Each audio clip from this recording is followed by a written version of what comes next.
by Makudze Chingwa. Peter Ndlovu has ruled himself out of reckoning for the vacant of Warriors coaching post, saying he is not yet ready to take over the reins in this high-pressure job. Peter Ndlovu. The Warriors coaching job remains vacant following the departure of Callisto Pasua in February, and ZIFA have been appointing coaches on an ad hoc basis and for each particular assignment. Since Pasua's departure, which came after Zimbabwe's early exit at the African Cup of Nations in Gabon, the Warriors have had Norman Mapeza, Sunday Chidzamwa and Wilson Mutkid presiding over their assignments. Mapeza guided the Warriors to a fine 30 victory over Liberia in their opening 2019 Nations Cup qualifier. Warriors history-making coach Chidzamwa then took charge when the senior team won the COSAFA Castle Cup for a record 5th time.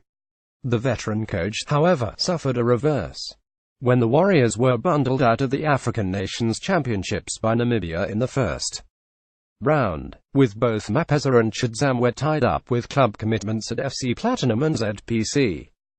Kariba. ZIFA assigned the technical director Mutkid to take charge of the Warriors in the friendly matches away to Lesotho and Namibia. Now ZIFA are back in the hunt for the man to lead the remainder of the Nations Cup campaign, and Ndlovu's name has been thrown into the hat along with that of former goalkeeper Bruce Grobbelaar. There have also been strong indications that ZIFA were mulling giving Pasua another chance to coach the team.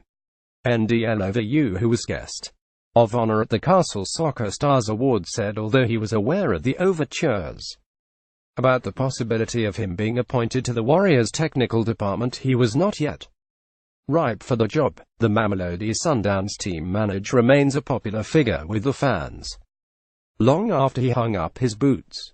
But Ndlovu is aware that coaching is a different ball game and insisted he would not be swayed by populism to rush to accept such a responsibility. Ndlovu briefly worked as Raman Gumbo's assistant in the Warriors but poured cold water on a quick return to the senior team setup.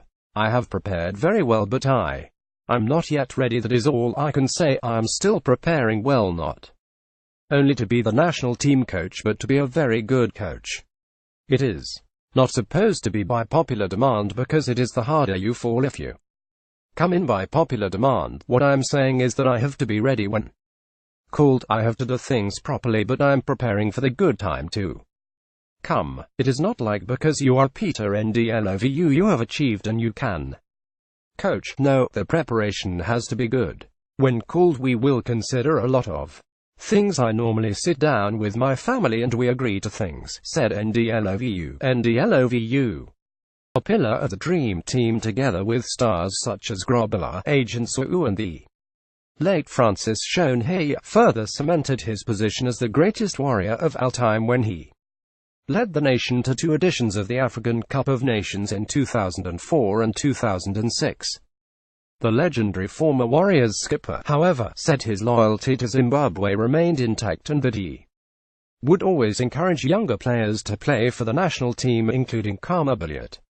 I also want to put some things right. Zimbabwe comes first for me, and my country comes first. If there is a situation at Sundowns that needs Kama Billiot to choose where he plays when he is fit, I will tell him to come and play for Zimbabwe, Ndlovu said.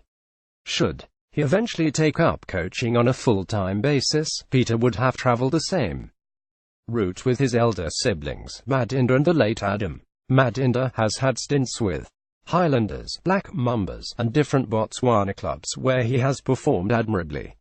The former winger also took charge of the Warriors, albeit without much success, while Adam, whose life was cut short following a horrific car accident near Victoria Falls in 2014, was coaching Chicken Inn at the time of his death. The Herald